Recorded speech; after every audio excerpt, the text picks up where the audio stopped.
welcome ourselves and hop into the ship for Bermuda. And once again, something is up with the SBS because these flight paths have been so good. I mean, they don't really pretty much worry about the flight path because everywhere you can be able to actually launch it off. The thing is, the one thing that Garena will definitely scam you off, or they will try to actually give a little bit of pressure, is all about the safe zone. And sometimes we do see game number 3 was pushed out to the northern side where every team had to struggle pushing into the zone. Now coming into the high tier is going to be C Triple G, who will be contesting with the team of RRQ Kazoo, the longtime nemesis. Oh yeah, they are back at it again, looking for the trade. They get the initial one. Dudes is the next to fall, and it looks like C Triple G denied them the trade, and more importantly, are able to eliminate them from the high loot zone. Nicely played by C Triple G. Compared to yesterday, they've been doing a very good job. But speaking of contestants, PE versus Toda.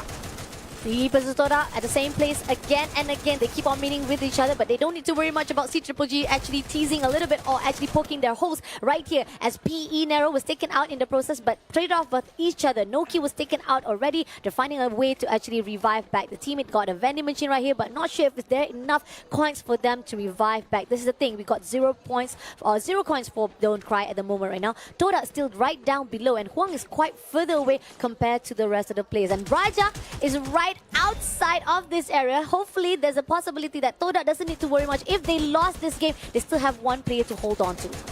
Yep, they see the revive coming down, but at the end of the day, it's how do you approach this building here? Noki, gets knocked it down. Don't Cry is able to find him and able to finish that kill. Ooh. And now because they have control over that buy station, Toda has no choice but to try the drop down from Don't Cry. And Zed might be the next to fall. He goes down to Huang, and Don't Cry finds traps, no problem. That's going to be 2 knockdowns. Big knockdowns, might I add, making sure that they are on top. Raja, he's on the run. Raja is already on the run, but again, I was just at least trying to figure out what Toda was thinking. I mean, like, with 3 players still surviving, at least they could actually get one steal of a kill from the side of PE Sport to actually boost up and farm for their own points. Because the fact is, yes, game number 3, Toda was superb. They had a massive, amazing job to actually pull through. And with the points that they actually hold off for the game number 4, I was thinking that there's a possibility they will be able not to be at the bottom of our standings. That's the only thing. That's the only thing we want to know, whether or not our Malaysia team can actually carry out even more further here along the line of day number 2. Coming off right here, we do see that IDS was able to actually revive back the entire squad. So they did actually had a little bit of countering, but not to worry. Most of the teams will be able to come back alive. We still have 12 more teams, and you think about it, we've got 3 minutes in the game, and yet there's no team has been wiped out. Yes, like literally this whole entire game is a little bit slow paced. Now coming into the attack around, as they move into the area of PE Sports, we are seeing the attack around gonna bring the fight to them. UAV also has been deployed as well. They find the initial pick onto Nero, but PE, they're out of here. They are looking into the direction of where Raja, as well as the rest of the members of Todak, has revived. They are on fire as of right now, so now the hunting begins. No, Zen is all alone out at the open, and PE Sport is just gonna tag him up straight away, as easy as a dice roll. Unfortunately, Zen will be cleared out, and we do still have 3 players. It's a little bit scattering from all of the players from Toda, which leads to the question like, what is up, Toda? You had a really good form, you had a really good strut on game number 4, but now it seems that could be that overconfidence or the immensity of that success actually went over their head, and they actually thought that they could contest with the PE Sport. Now Flash meeting off with the team of Rivers Red, takes down Diamond completely by Shin, and on the note right here, Artemis will be traded off by Shin. And at the moment right now, trying to fight it off for the Rivers Red, left with 3 more players to go. Clears it up for the break, gonna pick up the teammates as well in the process, rehealing themselves, not to worry. Flash is still surviving out, but Rivers Red will be left with Summing, the last man standing. Shots coming through from the back side, not gonna allow it. Yan Bin right here returning the favor. This is a deja vu, but in a backstory whereby the Rivers Red was chased out by the team of Flash. And Sping, he should be able to get on out of here, but he's falling into the kill zone of JV. Now this is some scary stuff. If he gets spotted out here, this could be bad. But no, they actually, wait, JV, they don't spot him at all. Seeming will be able to get the revive in time, or at least bring a couple of his members back, since JV want to control as they've only spotted Flash. All right, that means it's going to be a chance for Summing to revive back. The teammate JV will be prioritizing tagging to the side of Flash. Flash started out fighting with the team of Rivers Red. Now they have to continue with JV Esports. Grenade will be thrown out at the moment. Gold portal being used by Limit for the high tier as well as for the long range shot. Gonna corner out. Shin will be wiped out clearly. Artemis also will be shot out. And on the other note, Flash surviving in the midst of the cornering for the JV Esports. They're backing away from those fight Jambit as well as the rest of the Flash, knowing for a fact that JV is closing in. Glue wall will be put out. Cougar finding a way to actually break through but doesn't found the opening though. August also using the bridge, probably wanted to climb it off but ended up decided to back off instead, and now they're going to go in for the long rotation. They're just taking the TP that Flash actually used and making sure that they're not wasting too many resources, right? They got their anchor, moving him up, and now the rest of Flash getting into a vehicle and running into the blue is probably a good idea here, as the UAV is going to spot out one of the members, at least Artemis. He's going to try and hold the line for as long as possible so the rest of the team can actually make it out alive. Here, Protade breaks the ice. Blue wall trying to actually go in, but Cougar comes along with a vehicle to 1v1, but nope, doesn't spot it out. Somehow, Team Flash managed to actually still surviving. Artemis will be taken off. Comes back with the vehicle. Gonna go in for the dash. Oh, he didn't need it anyways. He did it anyway instead. Shin V1. Shin managed to retreat it off with 9% left health. August coming in a live 2v1 situation. Limit spotted out and shut him down completely. It's going to be BO, the last man standing for the Team Flash. He snuck away. He snuck away towards Plantation side, and now it's going to be the Indostars who approach. They smell blood in the water. They see a revive. It's all starting to add up. Oh no, that was close by. Yep, 18 year tags off BO completely the moment he went to the revive vending machine, but not to worry, he did manage to revive though in the nick of time, but still it's going to be Artemis to be left all alone. He goes out to the blue zone to loot before he goes into the safe zone, as it's a lot of players already scattering around inside that area aside. And here we do see that RRQ, as usual, attack all around will be in the safe zone, but they will be meeting off with Thorat in the same place, which is Bima Sakti Stripe. And let's see if they will be going in for the engagement wise. Attack around right down below Thorat. We got Darko right at the top as a long range, but he suffered a little bit of damage just now. Lozi taking a sweet time. He will shoot to jump God first of all on the rooftop, but doesn't land it off, so he goes closer and closer just a little bit. Grenade will be thrown out first of all, and Thorat will be giving him the backup, but no, attack around, just cornered them out with the gold portal, and now Thorat, the one Darko who was actually trying to survive it out to give a backup from the long range, will be taken out. Now North comes in for the backup as well, but it seems that the team of Thorat is all over the place with attack all around trying to cover the ground. They're trying to do their best here. Attack all around really need to win this fight. It looks like Floki is going to be the first to get knocked up. They find the trade on towards north side. They finish off north as they push up towards that hill. Try and take the space, and they do find another one. Jump God takes out Lulzy, secures the kill, but it looks like while all of this is happening, right, attack all around, they are doing phenomenally. They've already gotten the 2 knockdowns. They are encroaching on their space. Thorad, one of their members, is already running away towards our side, and attack all around is going to finish this engagement off with 3 kills in the bag. Attack all around, the one wounded warriors that we have been talking about. They did a massive opening on day number 1 and day number 2. We're still seeing that attack around doing their best to catch up with the rest. Now shots coming through from the IC, Triple G on fire to shut down Rivers Red, Summing. But we still have Diamond right down below, and Peter, a sniper in the hands at the moment right now, trying to spot out. Triple G goes in for the gold portal as they close into Exposy as well as Diamond on fire. Sticking together goes into the building. Shots coming through. 1 shot, 2 shot, and Exposy will be knocked down immediately. 1 more play to go. Rivers Red needs to figure out if they actually want to go in for a fight or they actually hold the position without being spotted out by Triple G. Goes Q, goes one room to another room.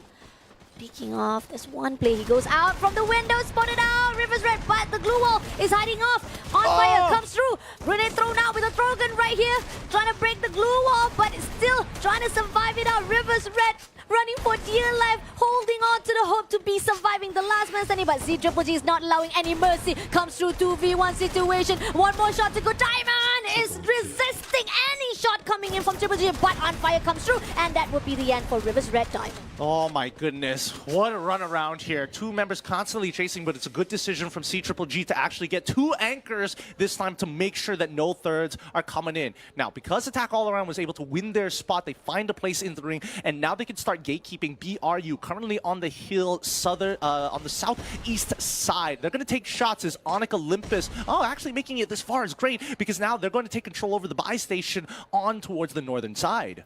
Let's see. Buriram United Esports. They have the high ground. The bottle is right there. It's either they actually tease off and they go in for the engagement. It's going to be the one who aggressed it off. It's going to be Jonah right here. But it seems that's not enough to pull through. But they do try to break it off and meet off with that attack around. Kororo will be break 2 to backstab. And on the other note, looking for another one. Jump God comes through. But he will be traded off by Jonah at this process. And in the meantime, we have Hoi-Sang trying to survive inside this building. They are being calling out Buriram. No mercy whatsoever, clearing on every single play. Attack around has been cornered out. Hoi-Sang just holding there, but Indostar comes through for the third-party engagement. They're so deep in the sauce here. So many TPs have been used. It's an all-in. 18 Deer is going to try his best, but all he is met with is a bunch of Buriram United glue walls with their logos up on front. Mulasana taking the high ground up on the stairs. He's got a great angle to chunk people out, but can they find these finishes? The revive might actually be happening here. As 18 Deer, he's already down. His teammate is up to bring him back up to speed.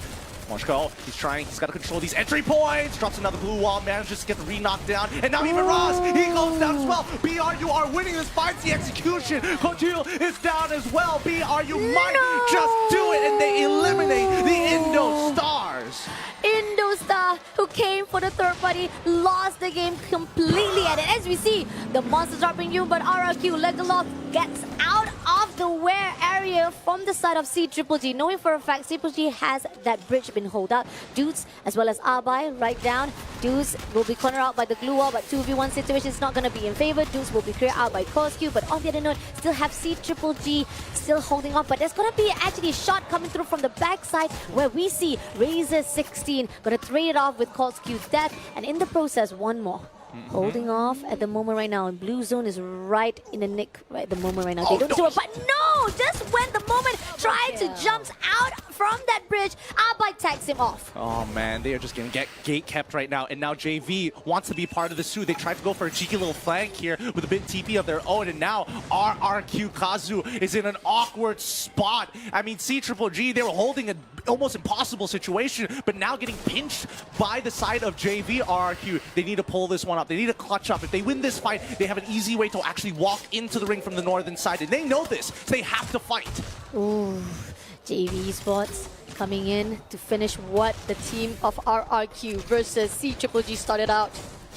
Potato comes through for the flank. Cougar breaking the ice wall, jumps towards the side of Abai. Abai jets away, but no dash to the side of Cougar. Instead, not allowing any of the survivor coming in from the RRQ. Right here, August tagging off Legolas completely and clears him out from the side of RRQ. Left with one more player. It's going to be the one who to be surviving here. And Razor 16 clears out completely by Cougar, making the team of RRQ Kazoo wiped out. But in the meantime, at least in the forms of their fighting, JV was traded off with 2 players when taken down. I don't know. I think Razor might have really neutered JV at this point of time, but BRU in some hot water with PE on their backs and Onyx from the northern side as well. They are not getting into this ring as easy as they thought it was going to be, and PE have to take this engagement as well. Walking up the hill is unideal with LBT already knocked down. They have to fight back. Wow, a headshot coming in from the side of BRU to actually open the picks. So, with that being said, ring closes in. We know what Godspot kind of looks like at this point. The highest point in the map for now. Fourth ring slowly about to come to a close. Oh, he turns the corner. He sees to the edge of his gun, but still loses the fight. BRU can't get into the ring anymore as Onyx is willing to drop members to take them out. They need the points. They see 2. They're looking for the knockout down onto the third guy, but it's going to be Joe R taking him out. Great shot with the troll. Holy cow! What a headshot! That guy is definitely playing on 60 FPS. No clutch headshot by the Buriram United. That is crazy. Just when time was ticking, as well as the lifeline was already dead for the Buriram United, they come through and making sure that Olympus will not be farming all of the kills for themselves. Now coming in for the last end zone, as we see the team of JV. Rev is red. We have one player hiding off at the highest ground of that nuclear plant and managed to actually snipe out to PE Huang at the great blank. That moment, PE spotted out. JV Esports right on the billboard. We'll be trying to snipe it out. Let's see if can find an opening. I don't think they need to do anything crazy. They just need to fight for underneath the silo, but it looks like even Cougar has the same idea. Don't Cry is going to try his best here. Everybody's really, really staggered. 5 people alive, but 4 squads remaining. Everybody has had casualties. How do you play this, right? With dwindling resources, and more importantly, an awkward endgame circle, they're going to have to find these picks. Oh, this is not a good space for the side of Buriram though. PE, Don't Cry, as the last man standing, takes down Limit in the process. JV Cougar spotted out Moshi though. He wants to go for the 1v1 and trying to find a way to go in. Don't Cry using portal after portal, repositioning himself, which is a great rotation. This is where you actually try to find a place for you to actually tease out and play it off cool to actually harness any players who actually trying to fight it off. And oh, emoting time. I mean, like, what am I supposed to do? What am I supposed to do? I'm just gonna have fun right here on the rooftop of that nuclear plant. Neem is left all alone right here. He barely has a loadout as well. So I think it makes sense that he's just emoting on top of the silo here after getting revived. Wait, they're calling down the monster trucks What? too. That's an interesting decision. Okay. Monster struck. Okay. Oh, it's to block off so people can't cross between the silo and the structure that's in front of them. That's actually a pretty smart choice here. It's an awkward space, but at least it gives them an idea of how to actually approach it, right? If they see someone poking up, they can get into the vehicle and go out of it from either side. Yeah, exactly. But no, drop! Drop damage coming through from Rivers Red. What? I mean, the idea is there, but the prosecution is you prosecuting yourself instead. Now, there's going to be a 3-way fight between the 1v1 PE Sport versus the team of Buriram United Esports, as well as the team of JV Esports. Who will be the one who brings home the booyah for the game number 5? Grenade been thrown out. Now, Moshi had some damage come through. Cougar decided to break Buriram's first. Moshi to give a lot of damage. Now JV pushed through to PE Sports instead. And it seems that Moshi also actually has the same idea. It could be they want to tag off PE Spurs. But at the same time, Buriram, Moshi goes in for the closure. Grenade will be thrown out by Don't Cry. Oh, a lot of damage comes into that glue though. And at the same time, no. He has enough EP to actually tank as much as he can, but for now, smart ideas playing around. They're playing for this. Oh, they're looking for feet. They're looking for anything they can actually put bullets into at this point of time. Moshko, he's in a lot of trouble. He's going out and into the ring. The same goes for Cougar as well. This last end zone is so awkward, and nobody wants to fight because whoever makes that happen will lose the war of attrition. It's all about resources. Who can get closer to the center of the circle? They gotta take him out. Somebody, Don't Cry. He's too low. Cougar has got the shot up, but he can't get back in. Oh no, who's gonna actually win it out? This is all about survival. Medics, we've got 16 medics there. Cougar's already down, JV's out. Now PE Sport is gonna survive it out because unfortunately it's gonna be Buriram who takes the booyah for our game 5. What a great cutoff, utilizing the glue walls well to make sure that he controls the space. The more utility you have, especially in a 1v1v1, then you have such an advantage as long as everybody agrees we don't shoot each other unless we have to. I love that. It's like a gentleman game show. Like, it's all about timing and survival. Like, we don't need to fight it off. Let's see who actually has the most power intensity to actually win it off. And that's amazing coming in from Buriram. He actually, begin with, he has the better upper hand because he had all the medics for himself. JV was actually cornered out. Unfortunately, as much as he tries to get in, getting as much of that safe zone health points, it always leads up to those who manage to survive it out.